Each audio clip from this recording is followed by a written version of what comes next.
सलेबी अगवा करके किले लेकर जा रहे होते हैं। बाला उनसे कहती है कि कुछ तो दुनिया और लेकिया में पैसे खत्म हो गए थे क्या, जो तुम लोग यहाँ से मेरी बदले आए हो। उधर सिपाही गुलदोज के पास आके कहता है कि उस्मान ने बादल को खंजर मार दिया। उधर बादल की माँ गुस्से में उस्मान के खेमे में आती है और उस्मान पे खंजर मारने की कोशिश करती है। तभी गुलदोज उसके हाथों को पकड़ लेता है, लेकिन बादल की माँ कहती है कि अगर तुमने मुझसे मेरा बेटा छीना तो तुम्हें इसकी कीमत चुकानी होगी। गुलदोज सिपाहियों को हुक्म देता है कि उस्मान को हवालात में बंद कर दो। दुकान अपने बेटे बादल से मिलने जाता है तो उसका बेटा कहता है कि मुझे बचा लो वरना उस्मान हम सबको मार देगा। उस्मान की चाची अपने मियाँ दुकान से कहती है कि अब उस्मान का चाचा बनना बंद कर, अपना सरदार वाला चेहरा भी उस्मान को दिखाई। जंगल में यारीस के सिपाहियों के पास सोफिया पहुंची। सोफिया बाला को देखते ही चौंक जाती है और कहती है कि ये तो अनाबाली की बेटी है बाला, इसको मैंने किले में रायबा के लिबास में देखा था।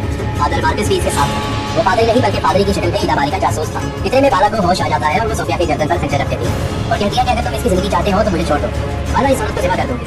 सोफिया अपने सिपाहियों को हुक्म देती है कि इसका काम तमाम कर और वो उस पे हमला करते हैं और बाला बेहोश होकर गिर जाती है। सोफिया अपने सिपाही को हुक्म देती है कि इसे यानीस के पास ले जाओ। इधर उस्मान अपने दोस्त समसा चाउश के साथ गुफ्तगू कर रहा होता है। फिर एक सिपाही आता और कहता है उन्होंने दोनों सूद साहिब को गिरफ्तार कर लिया। उस्मान कहता है देखना कल वो सूद साहिब को बाला के पास लेके जाएंगे। उस्मान के पास लेकर बाला आते हैं।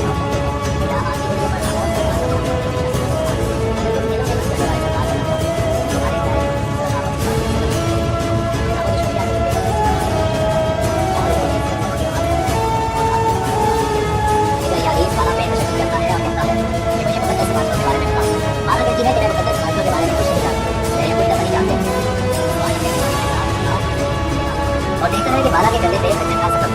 वो ये देखकर हैरान रहता है। उस्मान को बाला के कंधे पर एक मोड़ मिलता है, जिसमें उसे ये कहते हुए कहा गया कि उस्मान बाला करते करते अगर तुम इसको बचाना चाहते हो तो तुमने मुझसे जो खजाना चुराया था उसे वापस बताओ।